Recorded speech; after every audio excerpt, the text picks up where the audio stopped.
much of the societal issues that we see around us constantly in our modern era.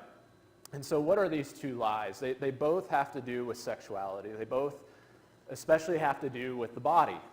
And so kind of the first lie, we'll talk about both of these, but lie number one is that the body is an enemy. The body is, they wouldn't use the word evil, but that's almost the attitude that people have against it, or at the very least, the body just doesn't matter.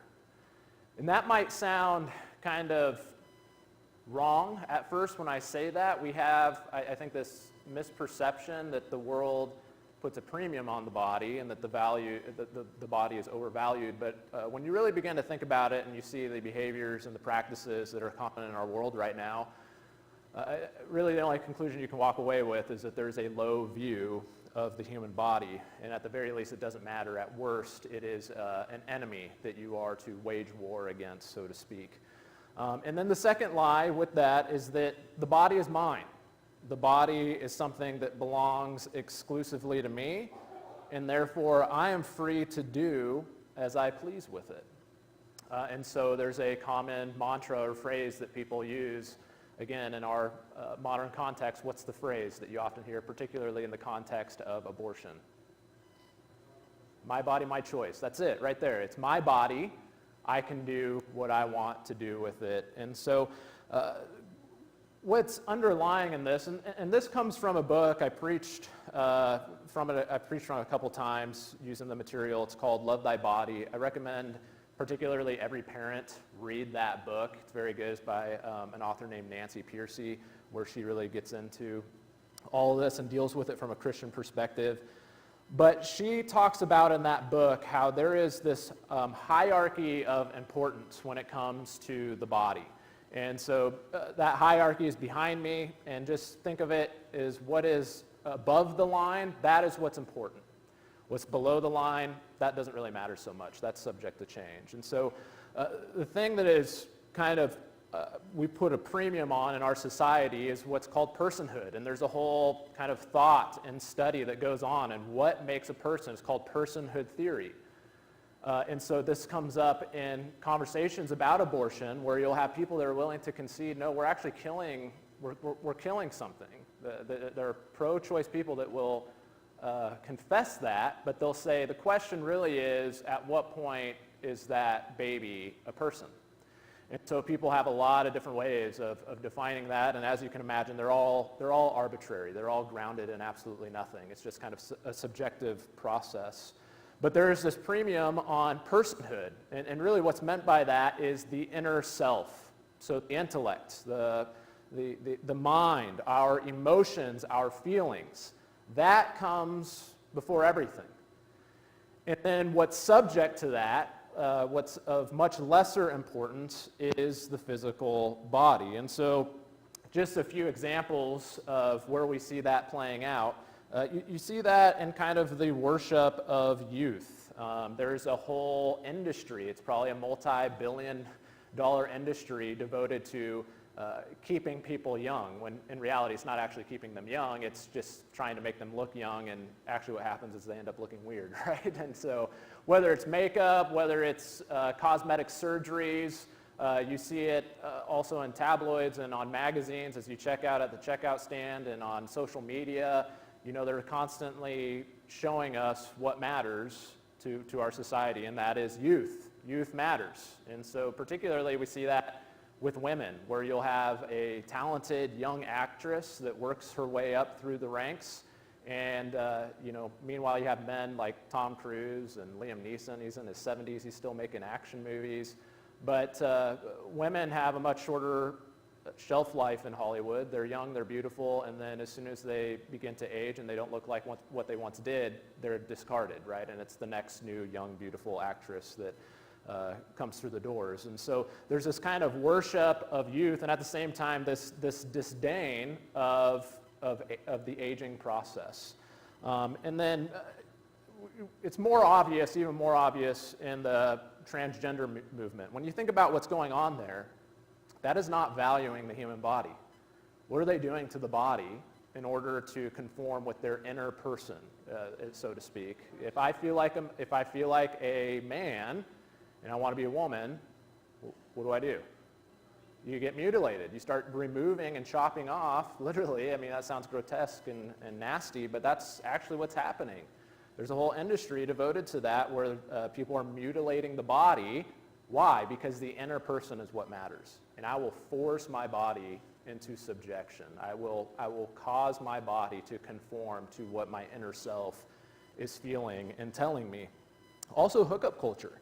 The body, not only my body, but the body of the person that you're engaging in that with, what does it say about how you value their body in a one-night stand? Well, your body is something for me to use. It's a product, much like I go to the store and I buy something, and then when I'm through with it, I throw it into the trash afterwards, and it ends up on the garbage heap.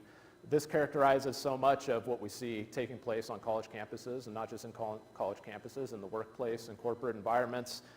We see it really everywhere that we look.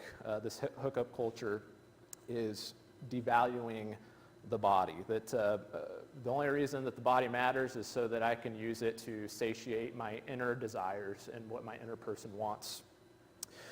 And then finally, abortion, right? They'll say that that body inside the womb, it's not a person, because that body isn't doing all the things you and I do. It's not, writing things and having conversations. And so really, it's just a body. It's just a clump of cells.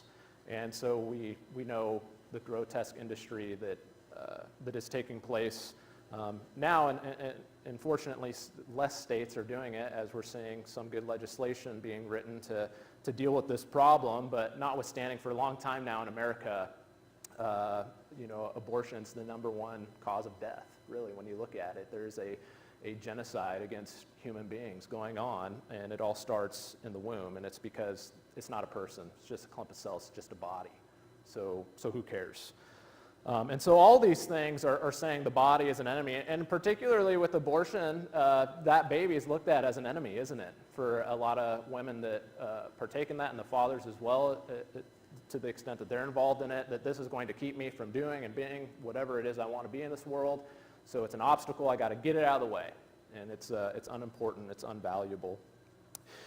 When you think back to those two lies, I think one of them Christians don't struggle as much with, not to say that we don't struggle with, but then the other one, I think it has permeated Christianity, and because it has, maybe we play a part in giving, we play a part in why this lie is propped up. And so I guess going back before I advance the slides, it's really that first one. The body is an enemy. The body doesn't matter. When you think about it, that's sometimes how Christians speak of the body, that the body is constantly out for us, and it is a threat to our spiritual life. It is an enemy, or it doesn't matter, and death is me being freed from this body, and finally, that garbage body, I can leave it behind. This is sometimes even how Christians regard and think about the body, and I think there's a reason behind that. I think it all has to do with we see Paul in particular talk about the flesh. We see that very often. We think about even in Galatians 5, where he talks about the flesh, the desires of the flesh are against the desires of the spirit, and kind of uses this language to describe them being at odds with one another. But we don't have a bunch of time to kind of delve deep into this, but just kind of a suggestion, if you're not in alignment with me on this, something to look into and to think about. I don't believe, it's not my opinion, that Paul is saying the flesh itself is inherently evil. The flesh, the human body, is public enemy number one. I think that the way that Paul uses the word flesh, it functions very similarly to the word worldliness. When the scriptures talk about worldliness and it has a negative connotation, what are the author's meaning by that? They're not saying that the trees and the earth are literally evil. It's talking about a system in a way of life that's subject to sin and is totally other and apart from God. And so I believe Paul uses the word flesh similar in that regard. And so in Romans 6, you really look at that text, it's not to say that the flesh isn't a challenge. It is. It is a problem, but it's not the main enemy. It is a problem insofar that sin is allowed to reign in our bodies. So really, when you boil that down, what is the main issue? What is the main enemy? It's sin. That is the problem. And the reason why that's important is because elsewhere, our bodies are viewed positively. There are many places in Scripture that describe our bodies in a positive light. In 1 Corinthians chapter 6, verse 19 and 20, in fact, I will read that, and we'll read it a little bit more in a bit. But he says, "Do you not know that your body is a temple of the Holy Spirit within you, whom you have from God? You are not your own, for you were bought with a price. So glorify God in your body." Think about how valuable Paul is saying our bodies are when he equates our bodies with the temple of God. For the Jewish people, was there any structure more precious and valuable than the temple? No. I mean, that was it. That was the place. And you go there, you worship God, and this is where God dwells. Well, he's saying your body is a temple. And the Spirit of God dwells in you, and that you are to use that body to glorify God. You're to use that body accordingly. And then when you begin to think about it, Jesus speaks a little bit differently. I don't think they're in tension with each other, or I don't think they're contradicting each other, but when you think back to Jesus' words, what is the sin factory? What is responsible for sin in our lives according to Jesus? Y'all are good Bible students, you can tell me that. What's the issue? It's our heart. So now we're talking about, okay, this is more than skin deep, isn't it? This is the inner person. There's something actually wrong with our hearts, with our inner person, and it is causing us to commit sin in our body. And so my whole point here is that when Paul's using the words flesh, this is much more nuanced than saying, yeah, the body's an issue and we need to shed these stupid bodies. I don't think that's what Paul intended. We're really talking about sin and how sin reigns in our hearts and it reigns in our bodies, and the gospel offers us freedom from that. It offers us a way out. And so go to Romans chapter 6. Romans chapter 6. And verses 12 through 14. So he says in verse 12, he's saying that we have a capability, and this is by the grace of God that we have this capability, to make this decision. In verse 12, "Let not sin therefore reign in your mortal body to make you obey its passions.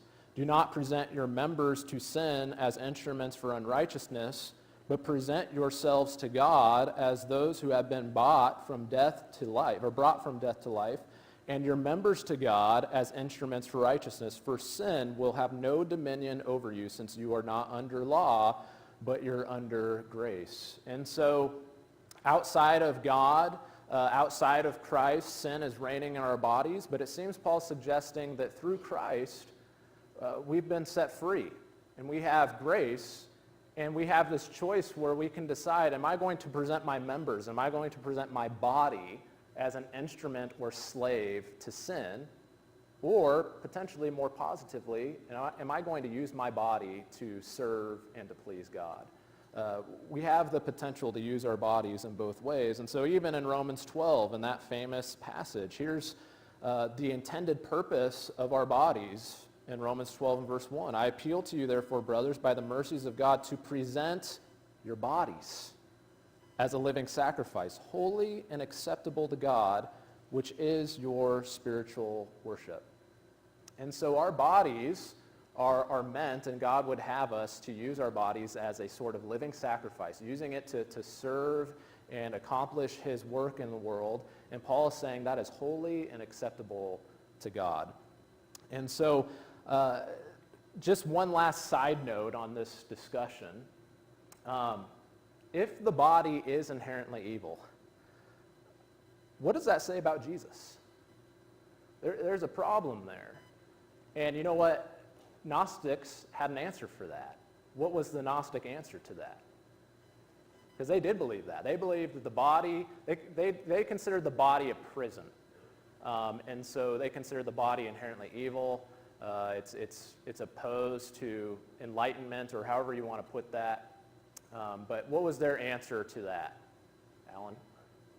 Yeah, so they denied Jesus came in the flesh. They said that cannot be because the body is inherently corrupt and evil. In fact, they considered the body and the material world to have been made by a lesser kind of stupid God. That's what they believed. This is how low view they had of the material world and of our bodies. And so they even denied that Jesus came in the flesh. That's the spirit of the Antichrist in the epistles of John. That's why you had people that were doing that. And in Gnosticism, you had various manifestations as far as how that would play out in their lives. And so in Colossians, you'll remember Paul talks about this asceticism, which was carried out in the practice of being very harsh and severe towards the body. And he quotes some people as do not touch, do not taste, right? And he says these things are of no value in indulgence of the flesh. Basically, you had kind of two schools of Gnosticism because they held this low view of the body. And so some people, the way that would play out in the Gnostic circles was that it's like, well, it doesn't really matter what you do with your body. It's kind of inconsequential for salvation. So just do what you want. What really matters is you're growing in your knowledge, because that was the path to salvation for them. And then on the opposite end of that spectrum, you had those that were extremely severe towards all kinds of human pleasure, whether it was eating food, but even especially in sexual relationships. And I'm not just talking about what we would agree with, premarital sex and sexual immorality, but they even frowned upon marital sex. That was really something that if you want to reach salvation according to the Gnostic view, you should really abstain from all forms of fleshly indulgence. Even marital sex. And so really the Gnostic view of the body, it's more philosophical and complicated, and I get all that, but it's still permeated our culture today. And that's because this wasn't original to the Gnostics. The way that they described it and explained it might have been different in its details, but the underpinnings are kind of the same. It's this devaluing of God's great gift to us, and in this case, it's the human body. And so what is it saying about the body that Jesus took on flesh? You think about it, that's saying a lot about the value of the body. And so we'll kind of circle back and tie this into 1 Corinthians 6. But that second line, my body, my choice. My body is mine. I can do whatever I want to do with it. And to that, I would just ask a couple questions. How far do we take that? It's interesting, you see that phrase being used mainly, when it comes to sexual relationships and particularly abortion, but it's not equally applied to other things that people might do with their bodies. And so what about heroin? I think many sane people that might subscribe to that mantra, my body, my choice, would say heroin is an evil and we should limit people's access to it because it will destroy their lives and the lives of their family and all that love them. It will destroy society. And if not that, what about suicide? Most people, if somebody's, on the ledge, if they're standing at the edge of a bridge, what is every sane, rational thinking person going to do as they drive by that and they see somebody standing on the ledge? They're going to try and talk them off, right? Don't do this. This isn't good. This isn't worth it. We love you, whatever. They're going to say whatever they can to back that person off the ledge. What about something like cutting? Where people will do severe harm to their bodies for various reasons. Anybody that discovers that, they're going to say, we need to get you some help. This isn't good. You're hurting your body. And so if we're being consistent, my body, my choice, why would we tell people to do anything different with their bodies in those situations? And so how far do we take that? I just saw we got some sort of weather pronouncement there. We're going to be taken out by a tornado maybe, who knows. But yeah, that's right. We're in good shape. And so the other question I have with that, after how far do we take that, if I can do something with my body, does that mean I should? And I think you all know the answer to that. Of course, the answer is no. But there's a lot of anecdotal and even statistics that show that, just because we can do something with our bodies, that's not necessarily a sign that we should. Just because I maybe feel like I want to do something with my body, that's not necessarily a sign that I should. And so there's one particular study that was done in 2023 by a group called Curious, I think is the name of the people that carried out this study. And they basically looked at 226 women who had a history of abortion. And it said 33% identified it as wanted. Now think about what that's saying. If 33% that had abortion said that they wanted it, what's the flip side of that? 67% of people got an abortion and they didn't want it. 43% as accepted but inconsistent with their values and preferences, and 24% as unwanted or coerced. Only wanted abortions were associated with positive emotions on mental health gains. All other groups attributed more negative emotions and mental health outcomes to their abortions. 60% reported they would have preferred to give birth if they had received more support from others or had more financial security. Isn't that sad? And a lot of it's the result of this my body, my choice. Don't have a baby, it'll ruin your future, you won't be able to afford it. You're going to be busy, you're going to be exhausted, and it's this societal pressure that's saying having a baby is the worst thing that you can do, that leads people to make this decision that ends up having mental health, emotional ramifications for them that outlast that initial decision. And so I could also go on into areas where statistics aren't going to be able to really give us much information, but I can just say anecdotally, and people that I've worked with, anytime you have people that are living a kind of sexually illicit lifestyle, or they're having sex before marriage, maybe not initially, but eventually that yields some sort of negative, whether it's emotional, some sort of negative mental issue, or negative outcomes in their relationships with others. I mean, mark it down, give it enough time. Maybe it won't happen in a week, a month, a year, or 2 years. Maybe it happens when the couple breaks up.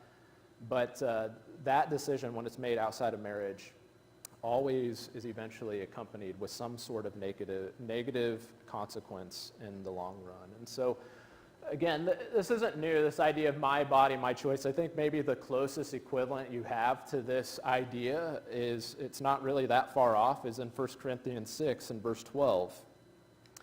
And rather than saying my body, my choice, the Corinthians, many of your versions will have Paul, this is a quotation, and I think that's the right decision, that Paul is quoting people as saying something to justify their behavior, and Paul's responding to that quote. And so evidently there was this mantra in Corinth amongst even the Christians where they said, all things are lawful for me. I can do whatever I want. You know, that sounds pretty similar to my body, my choice. It's my body, I can do what I want with it. And it seems like in this chapter they're even equating it, sex, food, it's all the same. It's all bodily appetites. Just, fulfill whatever desires you have. But Paul says, not all things are helpful. All things are lawful for me. But then he says, I will not be dominated by anything.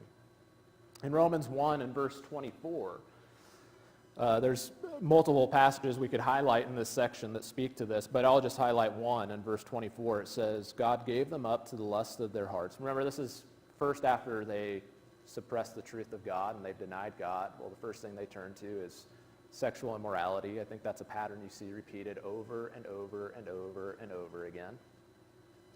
And so God gave them up to the lust of their hearts, to impurity, to the dishonoring of their bodies among themselves. What's interesting about that to me is Paul says, I want to highlight that word, the dishonoring of their bodies. Think about if what Paul is saying is in fact true, which obviously I think all of us here believe that it is. Paul is telling us that there are honorable ways to use our bodies. There are ways to use our bodies which honor them. And there are dishonorable ways of using the body. There are ways of using the body that dishonor our own bodies.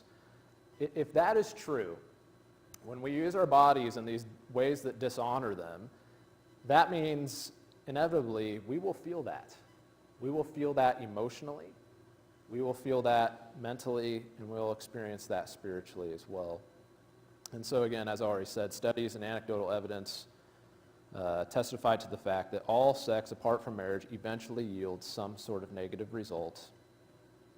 And I'll also throw into that category, let the reader understand, adult content.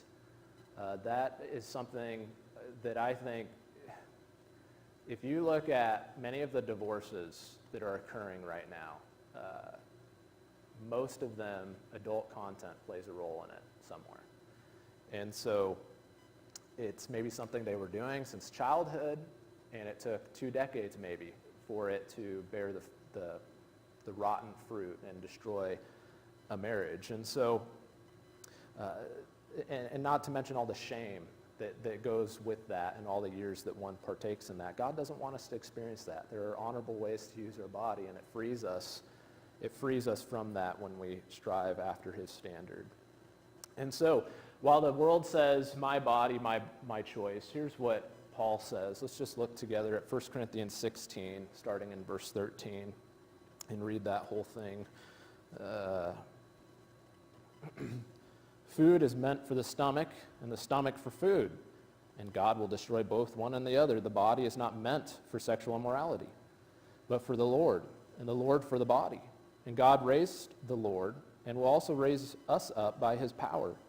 Do you not know that your bodies are members of Christ? Shall I then take the members of Christ and make them members of a prostitute? Never.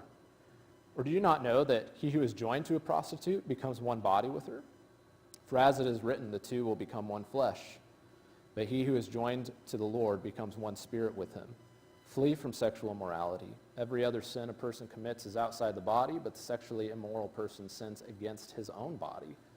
Or do you not know that your body is a temple of the Holy Spirit within you, whom you have from God?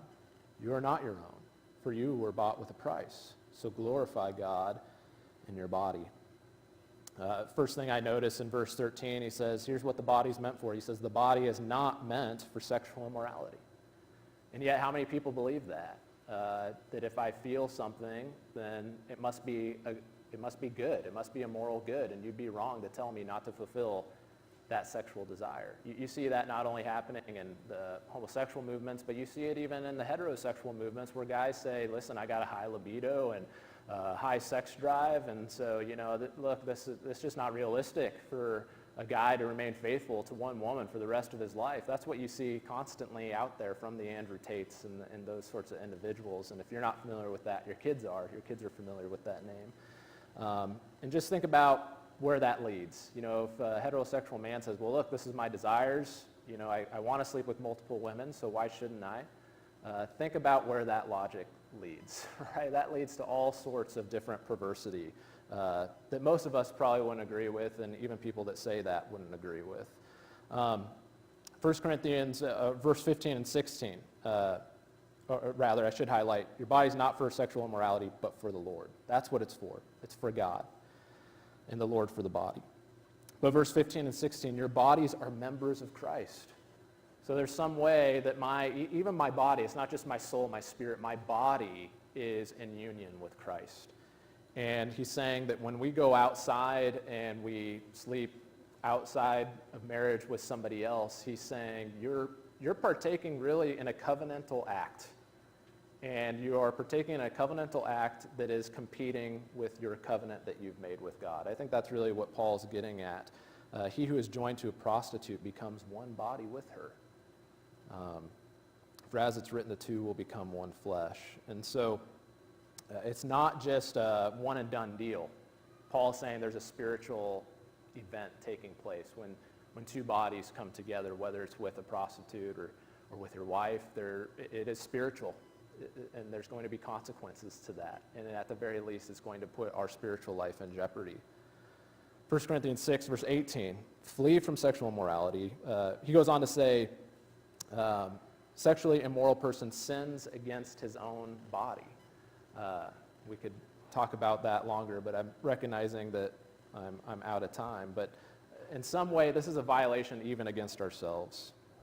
Finally, verses 19 and 20, your body is the temple of the Holy Spirit within you, whom you have from God. You are not your own. It's not my body, my choice. What does Paul say? My body belongs to God. And so, since the kids are coming in, I'll just sum this up. Here's the truth to sum it up. The human body is a valuable gift from God, and it says something about our identity. starting with male and female. It sets boundaries. And I have to conform to an extent my inner person with it, not conform my body with my inner person. And then finally, the human body being a gift from God is not my own, but ultimately God's, which is intended to be used in a way that glorifies him. This, in the end, will also yield a good and more desirable result. So that's what I have for you tonight. A couple minutes over. I know there's kids in here now, but any comments, questions, thoughts? No. All right. Thank you for your time.